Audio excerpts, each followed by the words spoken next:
باز هم سلام و عرض ادب خدمت تمامی عزیزان بیننده و شنونده و شما را خوش آمدید میگویم به ادامه برنامه سوالات سیتیزنشیپ یا امتحان تابعیت آمریکا و قسمت دوم از همینجا از سوال 11 ادامه میدهیم.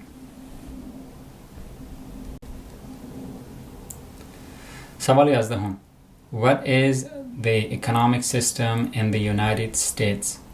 What is the economic system of the United States؟ یعنی سیستم اقتصادی در ایالات متحده چگونه است؟ چگونه یک سیستم اقتصادی دارد؟ The economic system چیزی که لازم است در حافظه بسپارین. economic system. What is the economic system؟ در آمریکا سیستم اقتصادی آمریکا چی است؟ چگونه است؟ جوابش است capitalistic economy یعنی اقتصاد سرمایه‌داری، market economy اقتصاد بازار، اقتصاد سرمایه‌داری و اقتصادی بازار.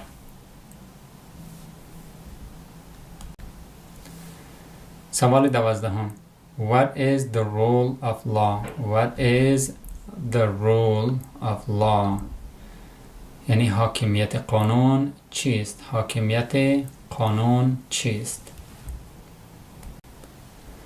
جوابش است Everyone must follow the law. Everyone must follow the law. همه باید از قانون پیروی کنند. همه باید از قانون پیروی کنند. Government must obey the law. Government must obey the law. دولت باید از قانون تبعیت کند. یعنی دولت خودش هم باید از قانون پیروی کند. No one is above the law. No one is above the law. هیچ کس بالاتر از قانون نیست. حاکمیت قانون یعنی چی؟ یعنی همه باید از قانون پیروی کنه. دولت هم باید از قانون تبعیت پیروی کنه و هیچ کس هم از قانون بالا نیست. و این از چی؟ حاکمیت قانون. The rule of law. سوال 13. Name one branch or part of the government. Name one branch or part of the government. یعنی یکی از شاخه ها یا بخش های از دولت را نام ببرید. یکی از شاخه ها یا بخش های از دولت را نام ببرید. جوابش است legislative یعنی قوه قانونگذاری یا قوه مقننه. executive یعنی قوه اجراییه. judicial یعنی قوه قضاییه. legislative قوه مقننه یا قانونگذاری، executive قوه اجراییه، judicial یعنی قوه قضاییه. خب از هر کدام از این شاخه های دولت کدام نهاد نمایندگی میکنه؟ از legislative که قوه مقننه یا قانونگذاری است، کانگرس چی میکنه؟ قانون میسازه. executive قوه اجرایی است که رئیس جمهور و دولت در مجموع قوه اجرایی است.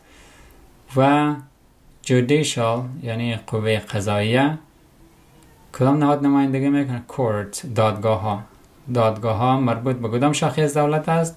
به قوه قضاییه. شما لازم است یک از شاخه ها را نام بگیرید. legislative یا executive و یا judicial. هر کدامش که براتون آسان است. سوال 14. What stops one branch of government from becoming too powerful? What stops one branch of government from becoming too powerful؟ چی چیزی مانع از قدرتمند شدن یکی از شاخه های حکومت می شود؟ چی چیزی مانع می شود تا یکی از شاخه های دولت خیلی پرقدرت نشود؟ checks and balances یعنی حفظ تعادل. separation of powers یعنی جدایی قدرت ها یا تقسیم قدرت بین شاخه های دولت. خب چه چیزی مانع میشه تا یکی از شاخه های دولت قدرتی بیش از حد به دست نیاره؟ حفظ تعادل و تقسیم قدرت بین امی سه شاخه حکومت. سوال 15. Who is in charge of the executive branch? Who is in charge of the executive branch؟